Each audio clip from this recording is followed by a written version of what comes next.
Yo, what's going on out there? This is Cigar Boxing.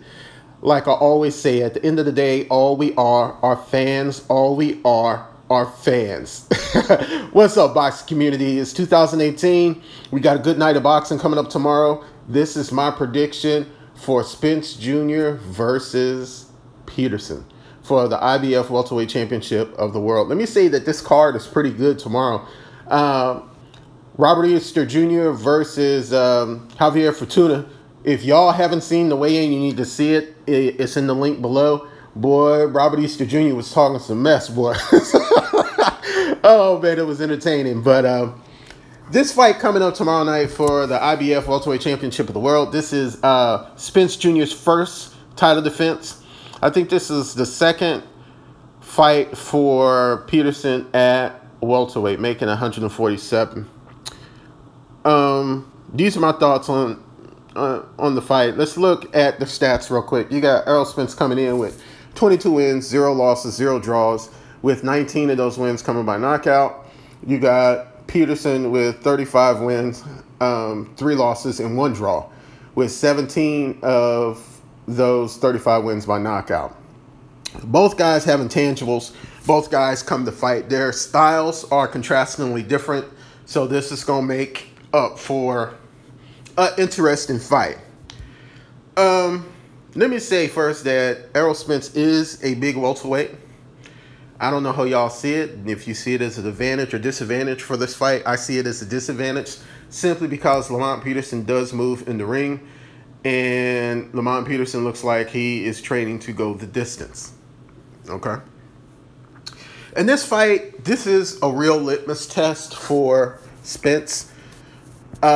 This is a live dog. This isn't somebody that's just sitting there waiting to get beat. And for Peterson, he could shake up the apple cart if he wins. So when I look at this fight, what do I see?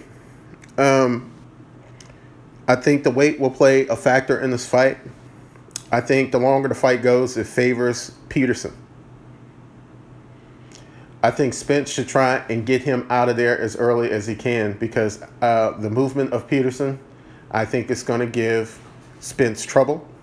I think if Spence doesn't establish his right jab, please remember that Spence is a southpaw, he's going to have a long night. Because trust me, the headbangers in that group, they know boxing. And this fight boils down to boxing. Lamont Peterson is going to fight on the inside, and he's going to fight at the end of their exchanges. Mark my words. He's going to fight on the inside, and he's going to fight on the end of their exchanges. Because when Spence pulls back, or Spence is at the end of an exchange, he stands almost straight up. Watch. Watch. Mark my words on that one. And my thing is, can Lamont take Spence's power? I think he can. I just don't think Spence's fight style is going to get him out of there, especially with Peterson being as mobile as he is. I think this fight goes on points. I think you will see a knockdown. I think Peterson gets knocked down in the in-between rounds, maybe 6 or 7, but he gets back off the canvas and he fights. But I can also see it going this way. I can see in the 4th or 5th round that Spence starts getting touched, because his defense is okay. It's not great, but sometimes he's just there to get touched. You saw in the Kell Brook fight. I'm not sure that he's made changes to that. It depends on how he tries to fight. I think I can't speak on Spence because we don't see him go the distance that often. So I think the guy that's prepared to go 12 rounds is definitely Lamont Peterson. I've seen him, I mean, most of his fights have been unanimous decisions the past 10 or 12. So I think Peterson has more stamina. I think when they get in the trenches, it's going to be holding by Peterson, and he's going to spin Spence around. And this is going to be a rough fight. This isn't going to be a cakewalk fight. Okay, y'all. Some of y'all just think that, you know, Spence is gonna come in and throw one punch and then, you know, Peterson's gonna hit the canvas. I don't think so. I think this fight is going to the cards, and I have Spence on points. But this is gonna be a dogfight. Anything can happen. Okay. Spence can be hurt in this fight, especially on the inside. I am telling you, when they fight and they're on the inside, that's what you're going to see.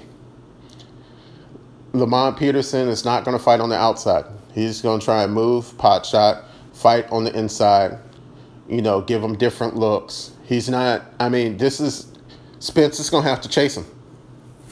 And in those, when he's chasing him, he's going to get caught.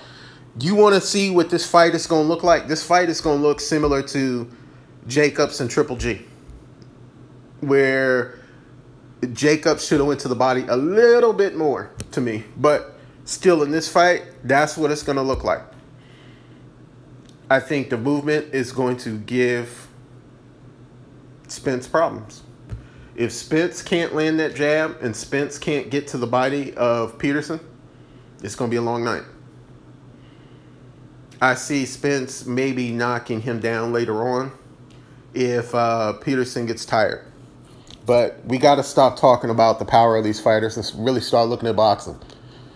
Because every fighter can be strong, but, you know, it matters on what they bring to the ring boxing skill-wise. Take away the power. I've seen great fighters in there with guys that outweigh them by 20 pounds.